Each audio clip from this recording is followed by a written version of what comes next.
This program is rated PG. It contains themes and scenes which may not be suitable for very young audiences. Parental guidance is advised.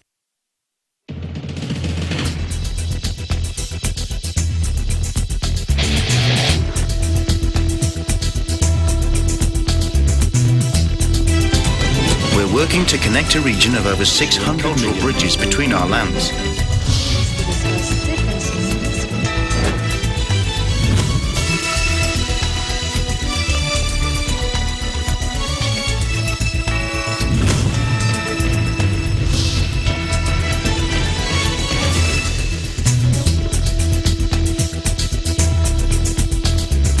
Hello and welcome. I'm Alma Angeles. You're watching ASEAN in Focus. We're coming to you live from Manila and Thailand. Hello, Esther. Hi, Alma. I'm Esther Odanga from EBC Thailand Bureau, bringing you the news in the dynamic ASEAN region. On today's headlines, the Philippines has barred entry of travelers from India or with travel history to India in the last 14 days to prevent the transmission of a double mutant coronavirus strain. This was announced by Malacanang. Metro Manila mayors have recommended a 2-week flexible modified enhanced community quarantine or MECQ for the National Capital Region starting May 1. 10 confirmed COVID cases of the Indian variant has been found in Indonesia. December Paras will give us an update. Myanmar junta said it would positively consider the ASEAN bloc's suggestions to end the turmoil in Myanmar, but only when the stability is restored.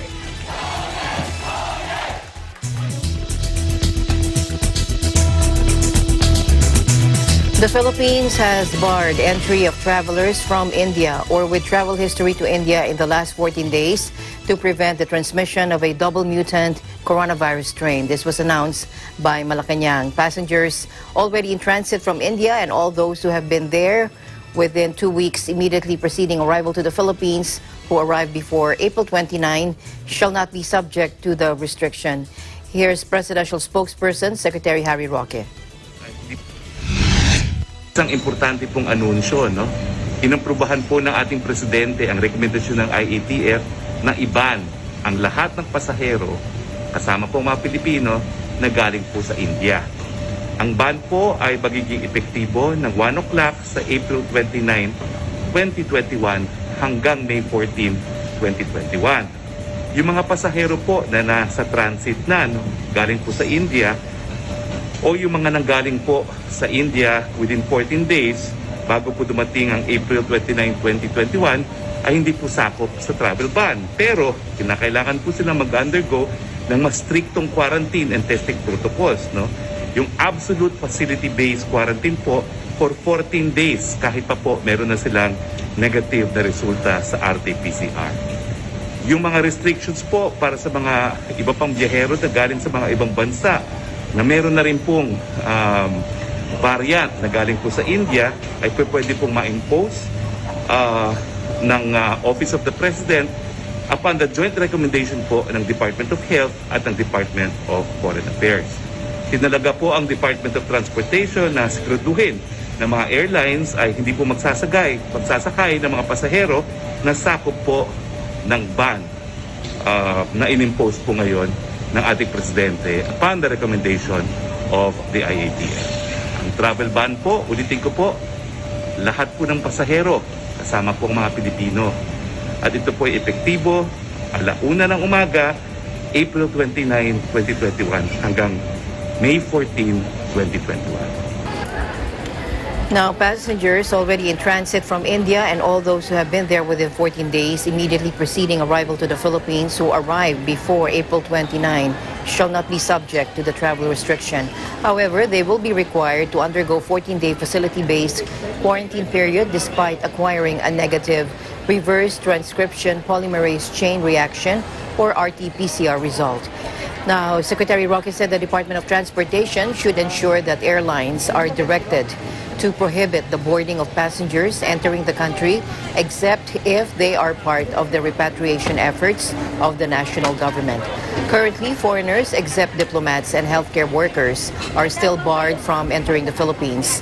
Foreign parents, spouses, and children of Filipinos may enter the country provided they are traveling with the Filipino principal and have a valid entry.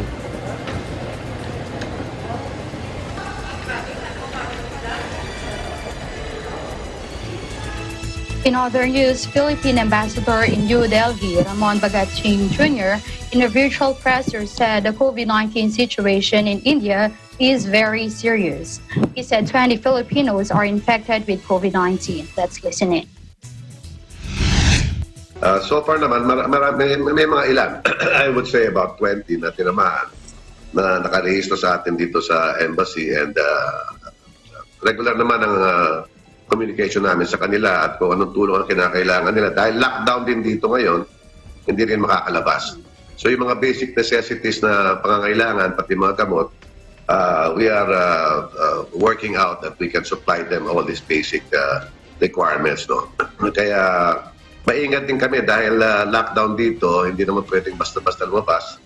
At napaka-virulent, napakalakas, nakakahawa itong tinatawag na double mutant strain. Kaya ingat na ingat din kaming umikot. At hanggat maaari, puro karamihan sinasabi namin sa kanila, mag-online purchases at order na lang. And we just find a way to provide them the funds. So we are in constant communication with them. And we do whatever we can under the circumstances to provide support and assistance.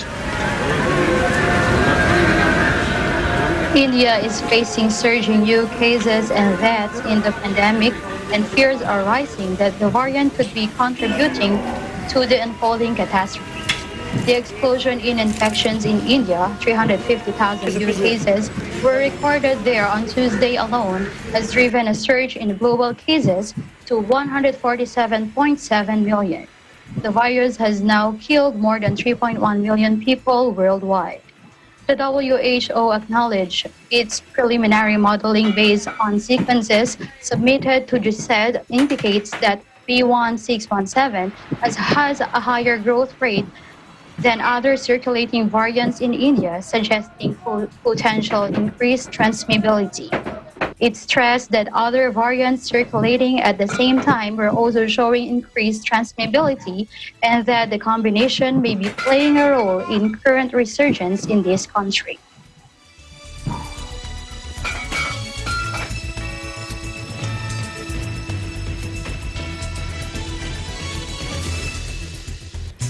To Vietnam now, where the COVAX facility will provide the country with almost 9 million additional doses of AstraZeneca vaccines. More from Micah Gwyneth Pastol joining us live. Hello, Micah. Hello, Alma. Good afternoon. Here's the latest news in Vietnam. According to VN Express, the Health Ministry confirms enough vaccines for priority groups via COVAX. The COVAX facility will supply Vietnam with almost 9 million added doses of the AstraZeneca vaccine, letting the nation to vaccinate all frontline workers. The Ministry of Health said in a report sent on Monday to Prime Minister Pham Minh Chinh that the global COVID-19 vaccine facility will provide Vietnam with 38.9 million doses of the AstraZeneca vaccine instead of the 30 million pledged earlier.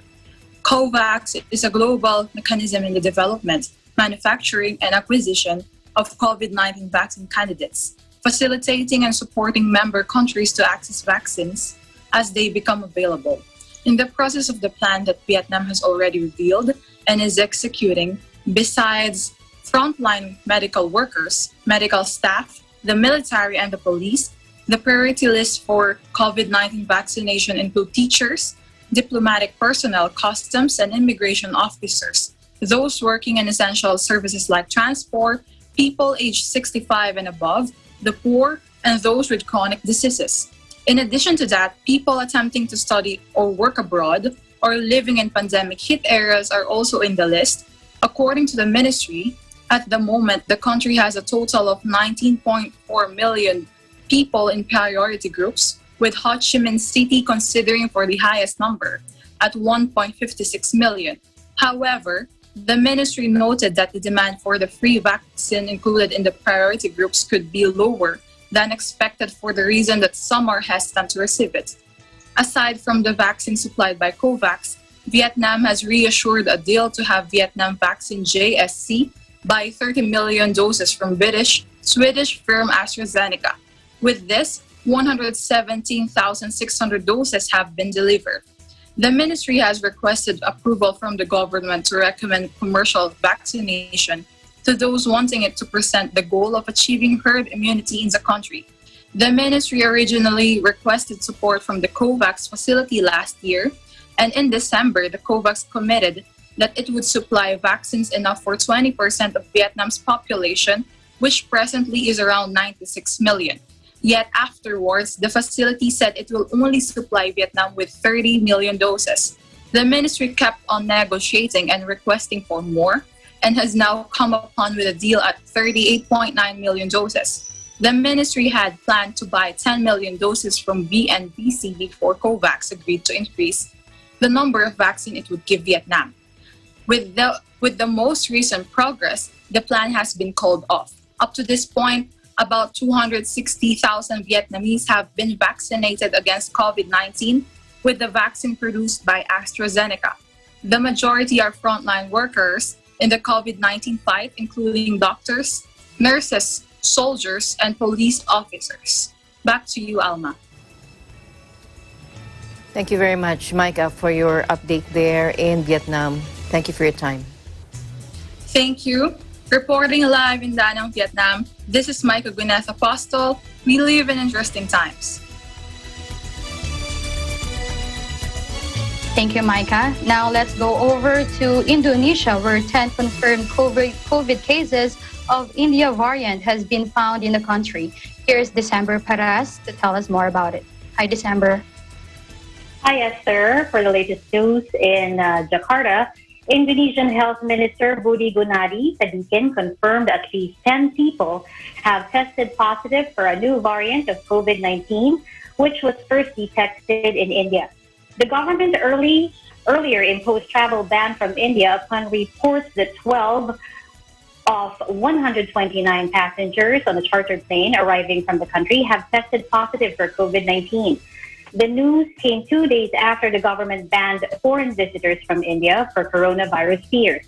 Budi said this variant of the virus has entered Indonesia with at least 10 people confirmed to have it. The variant, formerly known as B1617, is blamed for a dramatic surge in newly cases in India, where more than 340,000 new cases were reported in a single day at its peak. Budi said in a news conference at the State Palace, Central Jakarta, that out of the 10 infected persons, 6 have contracted the variant in foreign countries. The entry ban applies to all foreign visitors who have travel history to India in the last 14 days. Indonesian nationals who wish to return must still follow the strict health protocols as required by the COVID-19 task force and must spend 14 days in quarantine. Back to you, Esther. Thank you, December, for all your updates. Stay safe and stay healthy. You too, Esther, reporting from Jakarta, Indonesia. This is December Paras. We live in interesting times. From Indonesia, we go to Malaysia, where 17 schools were ordered shut after a detection of COVID cases there. Here's Alfred Balmes joining us live from Kuala Lumpur. Hello, Alfred. Hello, Alma. Good afternoon. Good afternoon. Go ahead. Additional 17 schools were ordered to close as there were COVID-19 cases detected in the school concerned. It involved 9 schools in Kedah, 7 in Penang, and 1 in Negeri Sembilan. In Kedah, State Education Director Rosaini Ahmad said 7 schools were closed from Tuesday, April 27 until Wednesday, April 28. He said 2 more schools will be closed from Wednesday, April 28 to Thursday, April 29 in the Kota Sitar district. And Penang State Education Department Director Abdul Rashid Abdul Samad said 8 more schools were closed Tuesday, making 28 schools in the state closed since yesterday due to the COVID-19 cases. Chief Minister Chow Kong Yeow said the students have likely caught the disease from their parents while they were at work. In Iglesia Milan, MSK Desa Tumpaka and Nilay was ordered to close for 2 days starting yesterday due to COVID-19 positive cases. Nigiri Sibilan Investment, Industrial, Entrepreneurship, Education, and Human Capital Action Committee Chairman Datuk Dr. Muhammad Rafi A.B. Malek said school closures could be extended beyond 2 days based on recommendations, advice, and risk assessment by the relevant district health officer. On April 26, 7 schools in the state were ordered to close until today. The Ministry of Education has coordinated the SOP of school, which had been confirmed to have positive cases, to close for 2 days, and PKD will conduct a risk assessment whether to extend the closure or not. It is also for PKD to carry out close contact detection, monitoring, sanitation, and disinfection exercise. Chief Minister Chow Kong-yu added that they have taken immediate steps in accordance with the standard operating procedure set, and for closed school, the home teaching and learning process runs according to the school schedule as usual. Back to you, Alma. Thank you, Alfred. Stay safe. Thank you. Reporting from Kuala Lumpur, this is Alfred Barmel. We live in interesting times.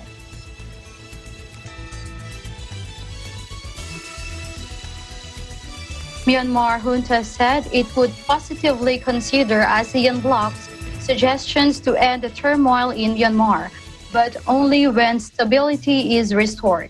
Here's Cristal Dimarukot, who's following the developments from Thailand. Hi, Cristal. Hi, Esther. Good afternoon to you and to all our viewers. Myanmar's junta said Tuesday it will heed regional pleas to stop violence only when the coup-hit country returns to stability, as fresh fighting erupted with a major ethnic rebel group along its eastern border. Junta leader Min Aung Hlaing attended a weekend meeting on the crisis with the leaders of the 10-country Association of Southeast Asian Nations, or ASEAN, his first overseas trip since its power. The leaders issued a 5-point consensus statement that called for the immediate cessation of violence and a visit to Myanmar by a regional special envoy. On Tuesday, Myanmar State Administrative Council, as the junta dubs itself, said it would consider the constructive suggestions made by the ASEAN leaders when the situation returns to the stability in the country. The statement also said its neighbor's suggestion would be positively considered if it, ASEAN, would facilitate the implementation of the juntas. Junta spokesman Zaw Minton said the regime was satisfied with the trip, saying they had been able to explain the real situation to ASEAN leaders. But ASEAN is not known for its diplomatic clout, and observers have questions how effectively it can influence the crisis. The former U.S. ambassador to Myanmar, Scott Marcel, warned the military's response to Jakarta summit showed signs of backsliding already. Since February 1, Esther, security forces have killed more than 750 civilians, according to the Assistance Association for Political Prisoners, a local monitoring group tracking the death toll. Back to you, Esther. Thank you, Cristal, for giving us updates in Myanmar. Stay safe and stay healthy. Thank you, Esther, reporting live from the ASEAN region. This is Cristal Nicole Dimarukot, and we live in interesting times. The UN's top expert on rights in Myanmar challenged junta chief Min Aung Hlaing to commit publicly to ending violence in the country. Thomas Andrews, United Nations Special Rapporteur on Human Rights in Myanmar, wrote an open letter to the senior general urging him to tell the country's people they were free to oppose his rule without fear of injury or arbitrary arrest. Min Aung Hlaing attended a weekend meeting of the 10-country Association of Southeast Asian Nations, his first overseas trip since he seized power, called to discuss the mounting crisis. ASEAN leaders at the Jakarta summit issued a 5-point consensus statement that called for the immediate cessation of violence and a visit to Myanmar by a regional special envoy. At the meeting, You reportedly agreed through a consensus document released at the conclusion of the meeting to an immediate cessation of violence in Myanmar, Andrews wrote to the junta chief. This is an imperative first step toward ending a crisis that has already cost more than 750 lives, including the lives of young children, at the hands of Myanmar's security forces, unquote. The letter went on to press him for a public commitment to it.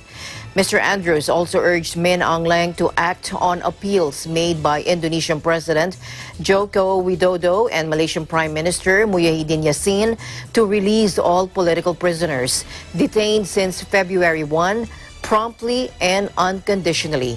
Myanmar's junta said Tuesday it would heed regional pleas to stop violence only when the country returns to stability, as fresh fighting erupted with a major ethnic rebel group along its eastern border.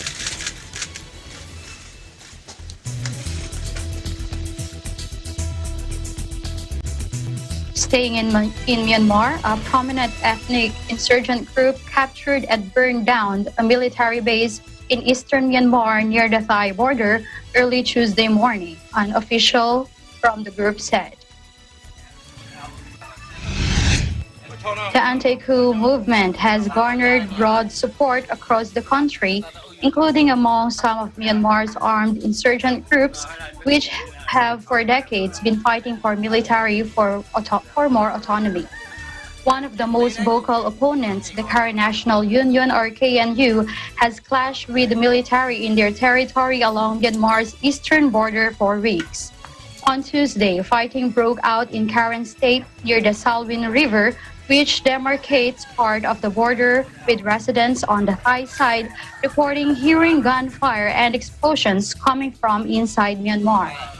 Clashes have intensified in Karen State in recent weeks, displacing more than 24,000 civilians, including some 2,000 who crossed the river to seek refuge on the Thai side. An estimated one-third of Myanmar's territory, mostly in its border regions, is controlled by a myriad of rebel groups who have their own militias.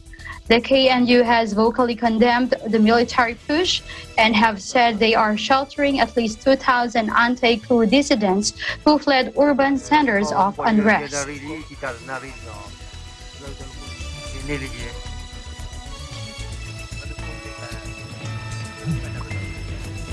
The Bangladesh Coast Guard rescued 30 Rohingya refugees adrift in the Bay of Bengal for 2 days after they were attacked by pirates, according to an official.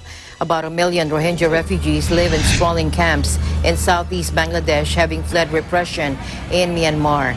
Many pay often unscrupulous traffickers to put them on dangerous sea journeys to Southeast Asian countries, in this case, Malaysia, home to a sizable Rohingya diaspora. Coast Guard spokesman Lieutenant Commander Amirul Hake said the boat left from near the camps in Bangladesh's Cox's Bazar district on Friday, carrying 20 women, 5 men, and 5 children. Police said the refugees would be sent to Bashar Char or Basian Char, a controversial islands facility where Dhaka aims to relocate about 100,000 refugees from the congested camps.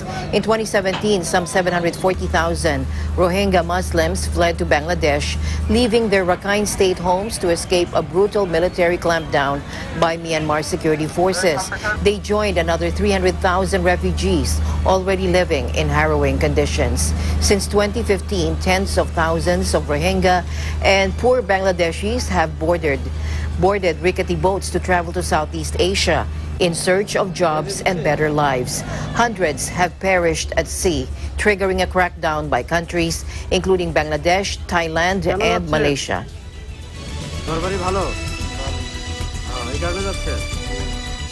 In the Philippines, Metro Manila mayors have recommended a 2-week flexible modified enhanced community quarantine or MECQ for the National Capital Region starting May 1.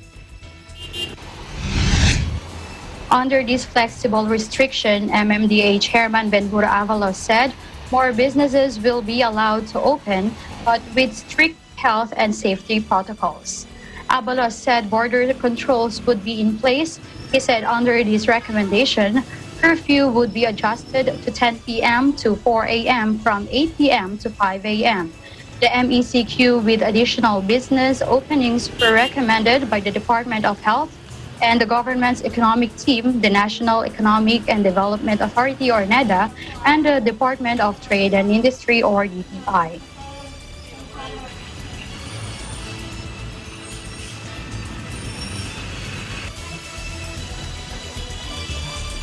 ASEAN in Focus will be back with more news right after this break.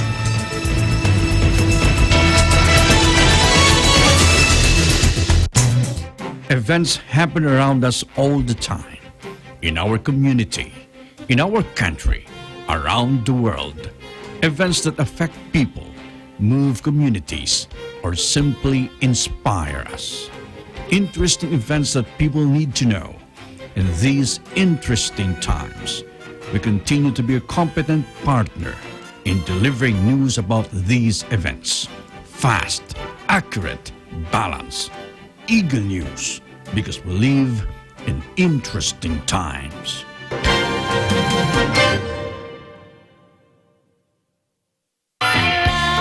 Salamat musika, lahat ng panahon, maaasahan ka. Salamat musika, itong munting mundo ay napapasiglan.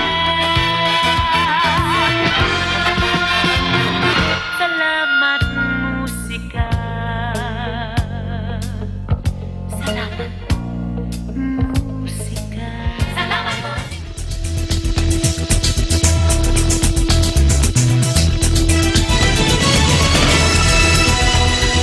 The Office of Senator Christopher Lawrence Bongo has committed to extend financial assistance to the fatality and 3 injured passengers of a Philippine Air Force helicopter that crashed in the waters of Handayan Island of Getafe Town, Bohol Province, on Tuesday morning.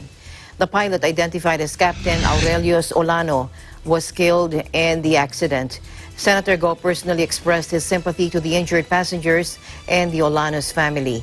Aside from financial assistance, the GO's office and President Duterte committed to shoulder the hospitalization of the 3 injured Air Force personnel. The 3 were first brought to President Carlos P. Garcia Memorial Hospital in Talibon Town, Bohol. They were later transferred to Cebu, where 2 of them were admitted to the Allegiant Regional Care Hospital, where the other was brought to the Mactan Benito Ebuen Air Base Hospital. Olano will be brought to Bohol following a requiem mass at Mactan Air Base. Based on official reports, the helicopter left Mactan Air Base for a periodic maintenance flight, but it suddenly experienced turbulence while on air. Go was in Cebu to grace the commemoration of the 500th anniversary of the victory of Mactan in Lapu-Lapu City.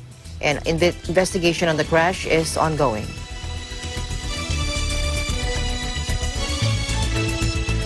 The Bureau of Fisheries and Aquatic Resources, or BFAR, said on Tuesday it has programs that will benefit fisherfolk in coastal communities in the West Philippine Sea. Through its regional offices, BFAR provides necessary interventions under programs such as fisheries development, fisheries regulation and law enforcement, and fisheries extension program. Data from BFAR Region 1 showed more than 73 million peso worth of livelihood resources and technology projects were turned over to fisherfolks and other fisheries stakeholders in Pangasinan. BFAR Region 3, on the other hand, has distributing fish aggregating device, or payaos, and vessels in 14 local government units of Zambales since 2016. Additionally, BFAR Region 3 has an open line with fisherfolk and commercial fishing vessel operators in order to monitor and assess the situation in the fishing areas. BFAR reiterated Agriculture Secretary William Dar's effective that encourages unity and whole-of-nation approach to uphold the Filipinos' rights over WPS and the exclusive economic zone.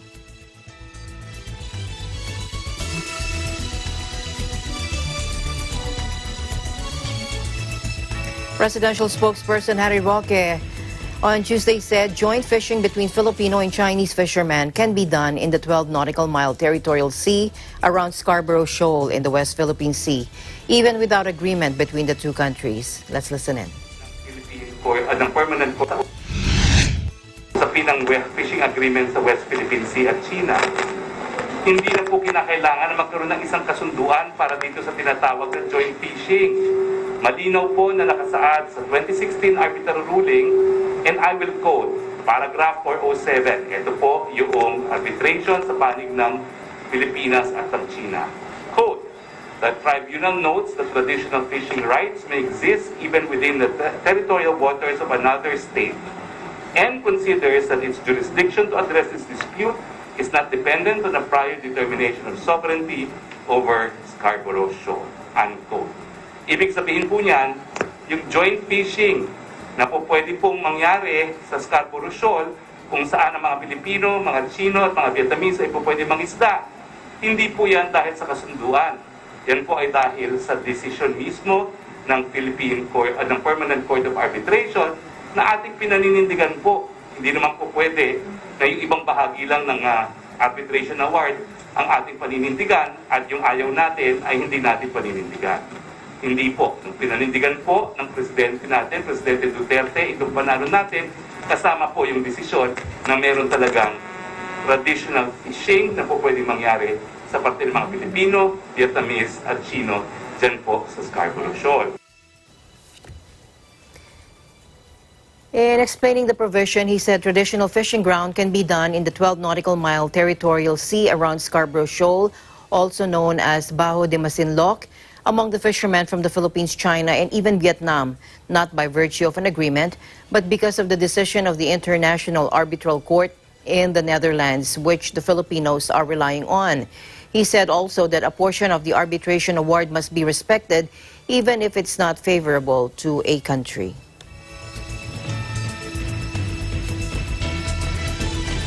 Meanwhile, PHIVOX detected 26 earthquakes in Mount Canlaon and 10 quakes in Mount Pinatubo in the past 24 hours, as both active volcanoes remained under alert level 1 due to abnormal conditions. The agency on Wednesday, April 28, said it observed a weak to moderate emission of white steam-laden plumes that rose 400 meters before drifting southwest and northwest at Mount Canlaon. PHIVOX noted that ground deformation data from continuous GPS and electronic tilt measurements have been recording slight inflation of the lower middle slopes since June 2020. It said these parameters may indicate hydrothermal tectonic or deep-seated magmatic processes occurring deep beneath the edifice. PHIVOX reiterated that Mount Canlaon is still under alert level 1, which means that it is in abnormal condition and period of unrest. It reminded the public not to enter 4-kilometer radius permanent danger zone due to further possibilities of sudden and hazardous steam-driven or phreatic eruptions. Civil aviation authorities were also asked to advise pilots to avoid flying close to Mount Canlaon summit, as ejecta from any sudden phreatic eruption can be hazardous to aircraft. Likewise, PHIVOX said alert level 1 still prevails over Mount Pinatubo due to low-level unrest that may be related to tectonic processes beneath its edifice. However, it said that no imminent eruption is foreseen. Entry into the Pinatubo crater area must be conducted with extreme caution and should be avoided if possible, it advised. Communities and local government units surrounding Pinatubo were reminded to remain prepared for both earthquakes and volcanic hazards and to review, prepare, and strengthen their contingency, emergency, and other disaster preparedness plans.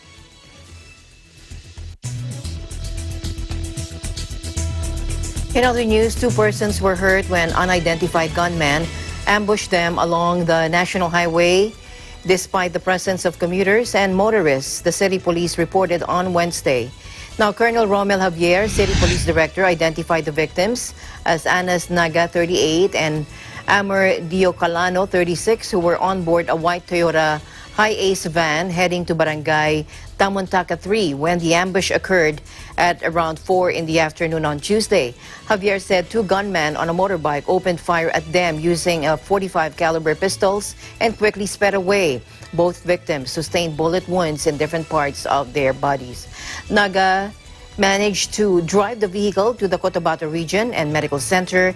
In a phone interview on Wednesday with Philippine news agency, Naga told the local radio station that he saw the gunmen but could not identify their facial characteristics since they wore face masks and bonnets. What happened next, he said, is that they were firing on us. This, he said, in a vernacular. Javier said police investigators are still trying to establish a lead on the identities of the perpetrators and the motive of this attack.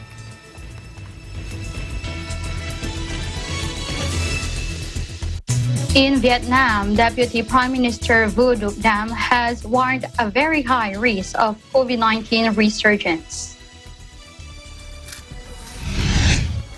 Dam, who is head of National Steering Committee for COVID-19 Prevention and Control, stressed the point during the committee's meeting on Tuesday. Globally, there have been more than 148 million infection cases, including 3.1 million fatalities, and noticeably, more than 18 new cases were confirmed over last week, accounting for 12.4% of the world's patient tally. In India, the pandemic remains complicated and the healthcare system is at its peak due to surge of new infections. Many other countries have reported resurgence of COVID-19 after relaxing preventive measures, while some regional countries like Thailand, Laos, and Cambodia have recorded huge jump in COVID-19 cases. Domestically, the pandemic has been controlled well as Vietnam has gone 33 days without a single community infection case. Thus, many people began to relax on COVID-19 prevention measures, particularly mask wearing. Meanwhile, illegal immigration still occurs and quarantine facilities, if not managed well, could be a source of transmissions. Against the backdrop, Deputy Prime Minister Vu ordered subordinate levels to continue implementation of preventive measures, strictly control border areas, and encourage people to report illegal entrants to competent authorities. Vu called on Vietnamese people living and working abroad to try to refrain from travels, staying on in host countries, and abide by the host country's COVID-19 prevention measures. The U.S. Senate overwhelmingly passed the Anti-Asian American Hate Crime Bill. And earlier, our ABC correspondent in the U.S., Donna Roscoe, was able to talk to Eleanor Fernandez, the board president of the Manila Heritage Foundation there. Let's listen in.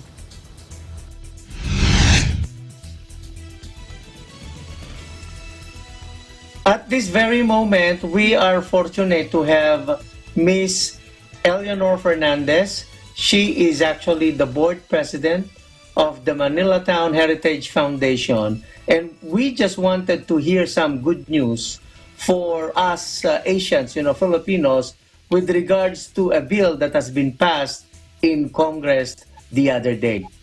Elle? Right.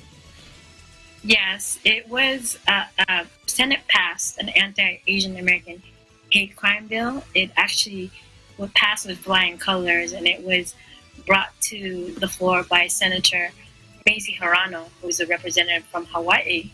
And so they passed it addressing the recent surge in attacks amid the COVID pandemic. As you know, some of these attacks are baseless because they're blaming Asians for actually bringing on the virus. And so this measure basically is just asking our system to focus on putting a position where they can beef up state and local hate crime reporting.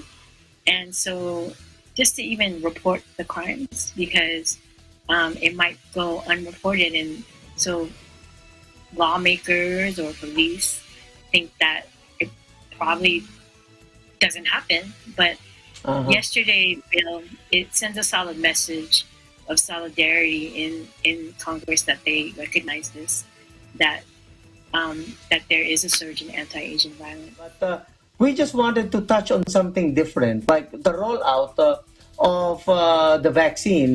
How is it so far? Is it been equally distributed?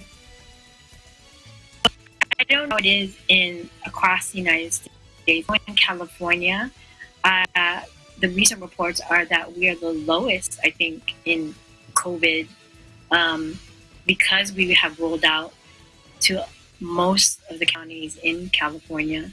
For example, you and me, we live in the Silicon Valley. I think they had a shortage for a moment when they first started to roll it out just for seniors. But now that they're making it available just this week for teenagers, 16 and over now, I think I saw a news story where they actually are seeing less people, not less people, but they have more vaccines than none where I live. That might not be the case across the United States when we're talking about rural communities. You know, they're kind of like out of urban areas.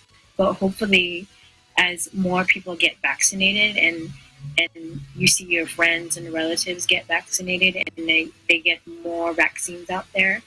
And I think it's because it's a mandate for the president himself to get like 200 million shots by a certain time, right? So, and you feel more comfortable about it. I know I do. I think this week I just got my second shot, Pfizer shot, and just the mental state of feeling okay to go out. Okay. Thank you. Thank you so much, Miss Eleanor Fernandez. She is the board president of the Manila Town Heritage Foundation. And in behalf of Radio Aguila sa America, we would like to say thank you. And of course, we are here reporting live here in Silicon Valley, and we live in interesting times.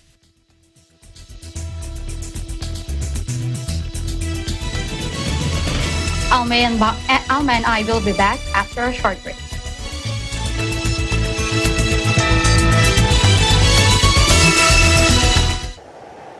Innovation, digital disruption, globalization. Startups, micro, small, and medium enterprises, as well as large corporations, all face interesting challenges in the market today. Peek into the world of exciting opportunities and partnerships to drive growth with the latest business news and information. We are open for business. Your weekly dose of entrepreneurial inspiration to update you on the latest developments in the world of business. Get up close and personal with CEOs and thought leaders to help you discover valuable insights, sharpen your instincts for smart decision making with the latest markets and economic trends, disruptive ideas, global innovation, social entrepreneurship, and other leading-edge business ideas. Join the conversations to create a more vibrant environment for entrepreneurship. Catch Open for Business, from vision to action.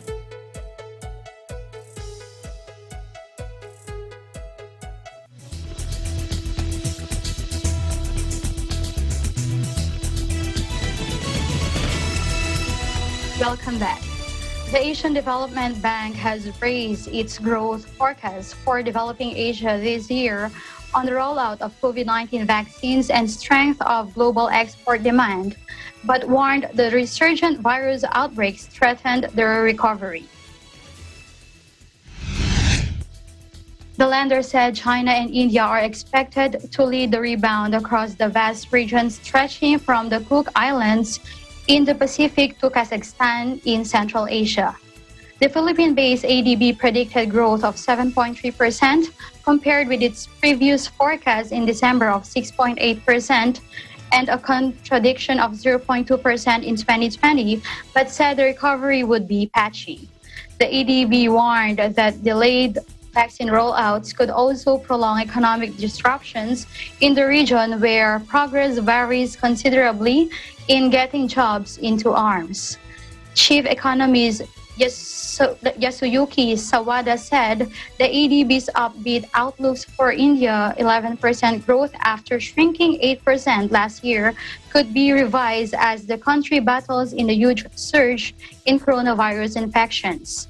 Myanmar was likely to contract 9.8% this year, the ADB said, as the turmoil triggered by the military's ousting of civilian leader Aung San Suu Kyi in February disrupted an economic already hit hard by COVID-19. Given the political uncertainty in the Southeast Asia country, the ADB said it would not issue a forecast for 2022. The Philippines, which shriveled by 9.6% in 2020, making the worst performer in Southeast Asia, is expected to grow 4.5% this year. But the ADB said the recovery would be fragile due to uncertainty over the virus and vaccine supply.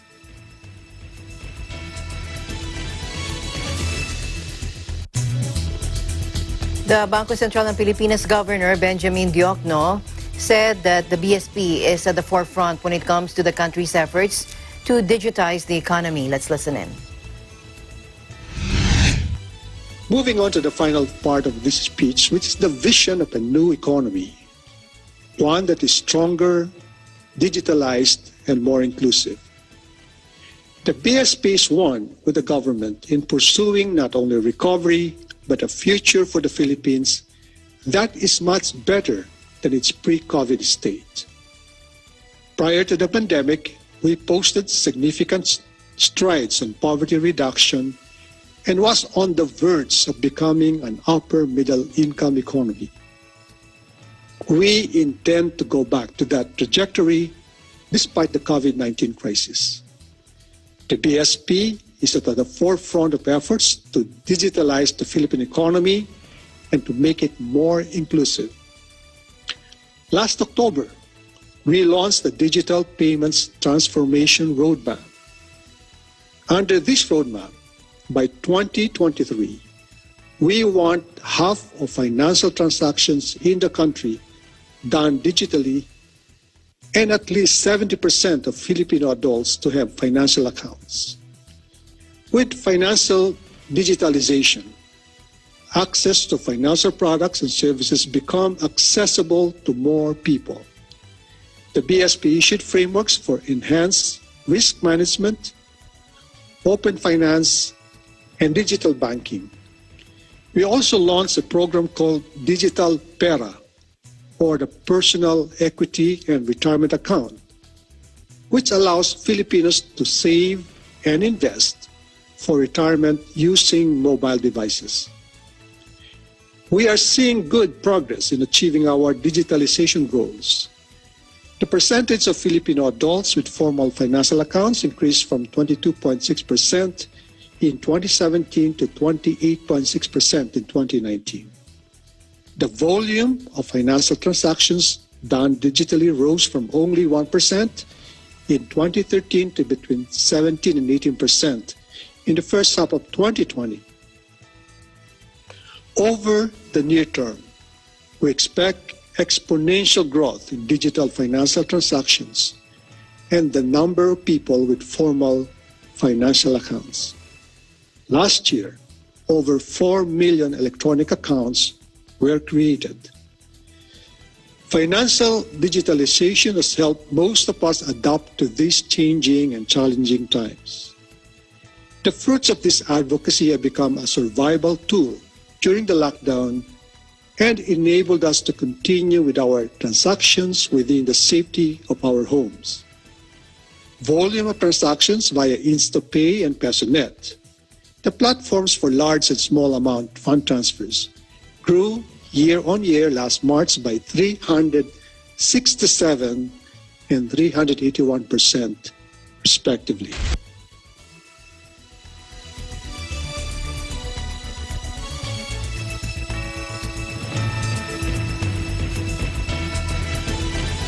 Finally, in our news, A San Francisco paper store is displaying thousands of origami hearts with positive messages to show support for the Asian American and Pacific Islander community in the city after a wave of anti-Asian attacks.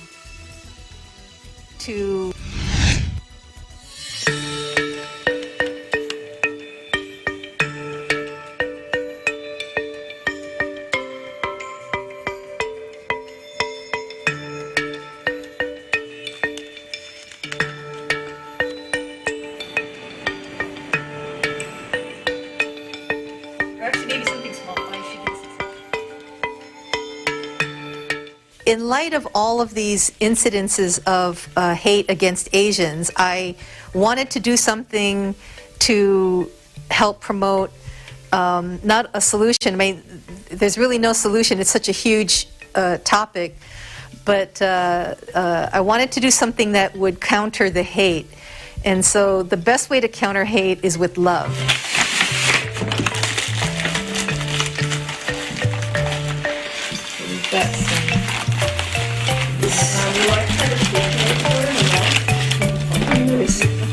After the first week, we got 1,000 hearts, and so then the hearts kept coming in. So I said, okay, let's make a new goal. So the new goal was 3,795, which was the total reported number of cases nationwide of Asian hate. And so that became the new goal. And that goal we achieved, I think, 3 days ago. And so now we're at 4,100, so it's, it keeps going.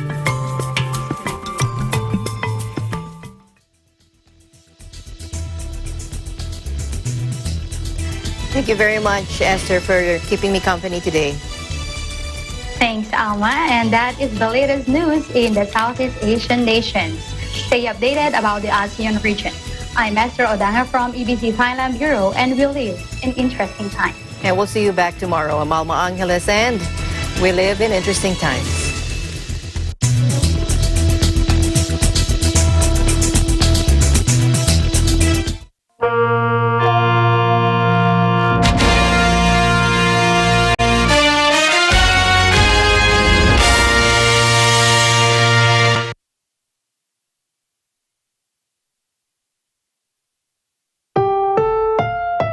This program is rated PG. It contains themes and scenes which may not be suitable for very young audiences. Parental guidance is advised.